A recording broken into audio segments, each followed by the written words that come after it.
Turkey launched the Asia Anew Initiative in 2019 to improve ties with countries in different areas of the continent. Its partnership with the Association of Southeast Asian Nations is part of that effort. But lately, both parties have voiced interests in having a more inclusive and structured dialogue and cooperation.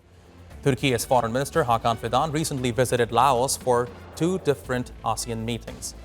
While both sides hope to enhance trade and defense cooperation, Hakan Fidan said it was also the right time to diversify the collaboration and extend its scope. Since Turkey became a sectoral dialogue partner of ASEAN in 2017, its trade volume with its 10 members almost doubled compared to 2010. And today, that figure is more than $14 billion. When it comes to Turkiye-ASEAN ties, member state Indonesia's president-elect Prabowo Subianto also made a two-day visit to the Turkish capital in late July. He had a meeting with Turkish President Recep Tayyip Erdogan, and they touched on a wide range of issues, including cooperation, especially in the defense sector. Ahmad Rizal Purnama, Indonesian ambassador to Turkey and chair of the ASEAN Ankara Committee, joins me for more on Turkey's ties with Southeast Asia. Ambassador, great to have you here with us on Straight Talk. Let me begin by asking you, how would you define the current state of a relationship between Turkey and Southeast Asian countries? Thank you very much, Jafar. So, to answer your question, the current state of Turkey and ASEAN partnership, I can define by enduring ties with boundless opportunities. So we have basically youth and promising potential, but with significant room for improvement. So there have been some milestones to build upon.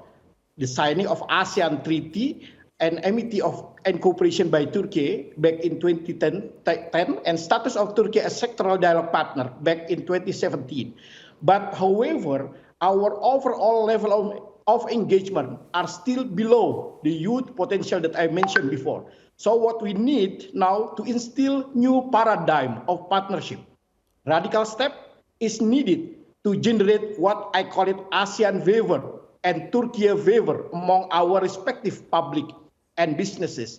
This is the only way, to build and strengthen our partnership between ASEAN and Turkey. Now, Ambassador, of course, when you look at the world map, there is a geographical distance between Turkey and ASEAN countries. I wonder whether or not building proximity is possible despite the distance. And do you think Turkey is of paramount importance for this grouping? For me, this is not only possible to build proximity, but even more essential.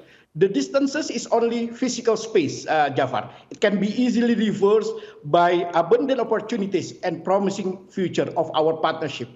So for partnership to endure and prevail, we must share the importance of each other. ASEAN and Turkey are important for each other. And Ambassador Rizal, let me ask you, what do you think is the significance of Turkey's foreign minister's recent visit to Laos, and how do you think it would affect Ankara ties with the region? Of course, as ASEAN member countries, we appreciate very much Minister Hakan Fidan participation in the ASEAN 57 Foreign Ministers meeting and the 6th trilateral meeting of the Turkey-ASEAN sectoral dialogue partners. This highlight Turkey's strong commitment to deepening its engagement with ASEAN. As we are aware, all major power participated in the ASEAN Foreign Minister annual meeting. So by having Turkey in that meeting, I believe Turkey is positioning itself as a more influential partner in Southeast Asia. Right, and you rightly pointed out, the Turkish foreign minister did say that Turkey would like to become a dialogue partner in ASEAN. I wonder, how do you think Turkey can benefit from this cooperation? Yeah, Turkey has enjoyed the status of ASEAN sectoral dialogue partner since 2017. So its intent to elevate its status to become ASEAN full dialogue partners. So last month, we, ASEAN ambassador, discussed this issue with Minister Hakan Fidan. From my perspective, it is important for Turkey to become ASEAN dialogue partner at least for two reasons. First, our region, Southeast Asia and the Indo-Pacific region in general will be the engine of global growth in the future. More than 52% of GDP of the world will shift into ASEAN, into Asia. ASEAN will be the fourth largest economy, Jafar, in the world in 2030. So this is promising opportunities for Turkey in building partnership with ASEAN, of course. So certainly there's a lot of potential there for ASEAN countries. Now, Ambassador Rizal, which issues, in your view, will be topping the Jakarta's ASEAN and Indonesia's chairmanship in Ankara ASEAN Committee? So basically, the chairmanship of Indonesia in as ASEAN Ankara Committee is a regular rotation of chairmanship. So as a chair, I put the priorities to how to put ASEAN in the radar screen of Turkey. So there are some priorities areas need to be taken in order to put more, visibility of ASEAN in the Turkey. So some of issues, for example, like ASEAN transition, energy transitions, digitalization, trade, of course, and investment, as well as disaster management, are the priorities areas need to be, strengthened further between ASEAN and Turkey in the future. Fascinating insights. Now, Ambassador Rizal, you said one of your aims is to put the grouping on Turkey's radar. Could you expand on that for us, and how do you think this could be achieved? Yes, this is my big theme for our chairmanship to put ASEAN in the radar screen of Turkey. It is about the visibility, Jafar, visibility of ASEAN for the eye of Turkey and visibility of Turkey in the eye of Southeast Asia countries. By doing this, I believe we can harness the full potential of ASEAN-Turkey partnership. All stakeholders must be involved. All hands should be on deck.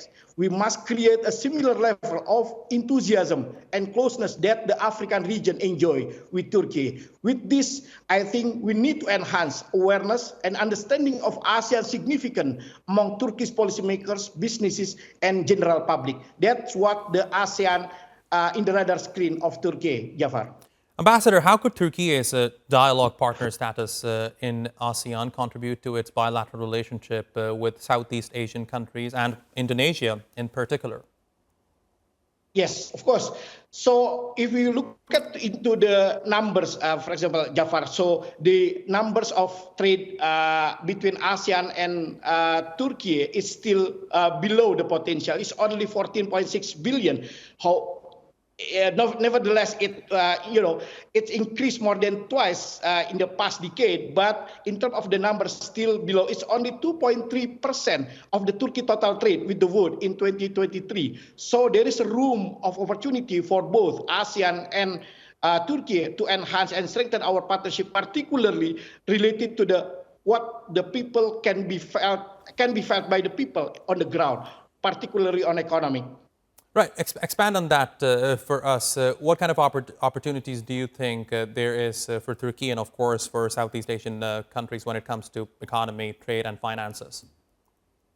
So basically, to boost unlock potential between ASEAN and Turkey, there are only two issues need to be resolved, Jafar. First, removing trade barrier and expanding market access for both ASEAN and Turkey.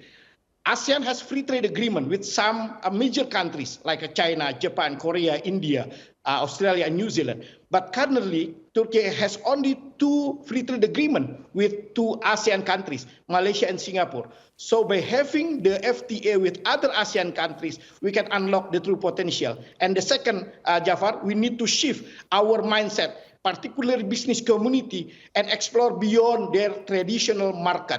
So it's only natural, businesses from Turkey focusing on only neighboring countries, which is European, for example, and Middle East. And also ASEAN countries, they are only focusing on East Asia countries, for example. But we need to go beyond that, our traditional partners.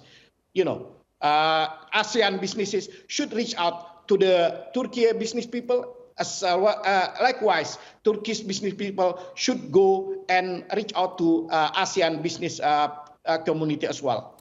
Now, Ambassador Rizal, I was going through some stats, and it turns out over the past decade, Ankara's trade volume with ASEAN countries more than doubled and amounted to $14.6 billion in 2023. I wonder, is there future potential to unlock, especially when it comes to trade? Yes, Jafar. With the total, market of 800 million people combined between Turkey and ASEAN, of course, the current trade volume is still very, very small, I can say. So from ASEAN perspective, Jafar, Turkey is not yet a major trading partner. For example, China and Japan, they are ASEAN's second largest trading partners. And the US, the fourth largest trading partner for ASEAN. For China only, for example, our trade volume between ASEAN and China reached more than $630 billion US. So it's a very huge volume of the trade. It's a very good, very huge potential of Turkey, to enhance trade with ASEAN, which is our single market. ASEAN is one single market with more than 680 million population, Jafar. Now, Ambassador, moving away from trade, economy and finance and focusing on defense, Turkey and Malaysia brokered their first government-to-government defense deal. Could you talk to us about the future prospects for defense cooperation between Turkey and the Southeast Asian region? Defense industries cooperation is one of the priorities of ASEAN countries, working with Turkey. The defense deal between Turkey and Malaysia is only one example that showed the importance of partnership on these particular areas, Jafar. In the last 2 decades, we understand very well Turkey defense industry grew very significantly and highlight the Turkey growing influence in the global defense market.